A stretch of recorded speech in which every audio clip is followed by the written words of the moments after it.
In regards to some of the studies that are discussing the low IQ of potential the low IQ of children, a lot of those studies really have the basis of one study which stated that neurotoxicity could occur, could transmit from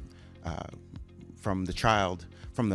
first of all from the womb to the child, and then once the child is born, having the child subjected to levels of fluoride, it could impact their brain levels. Well, a lot of those studies were there were really two main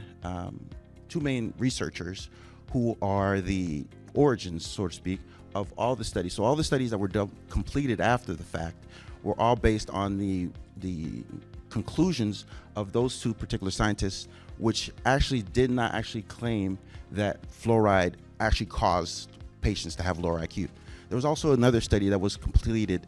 in Canada in regards to whether children who are bottle fed versus children who are breastfed, how their IQ impacted this. And they looked at it as if fluoride was put into the water that was the baby formula was mixed with, once their child ingested it, did that have an impact on their levels of IQ? The problem with that is again, they're using the original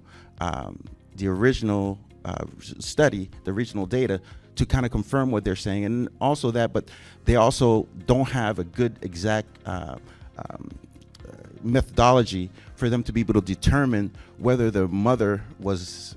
feeding her child fluorinated water. They just based it on the zip code that the mother was from, and so it was difficult to know the habits of those particular parents. So the studies that have been completed are very flawed in terms of the conclusion that they're trying to reach, and there's been no actual study that's actually proven that fluoride actually impacts the IQ of children or the development of children as well.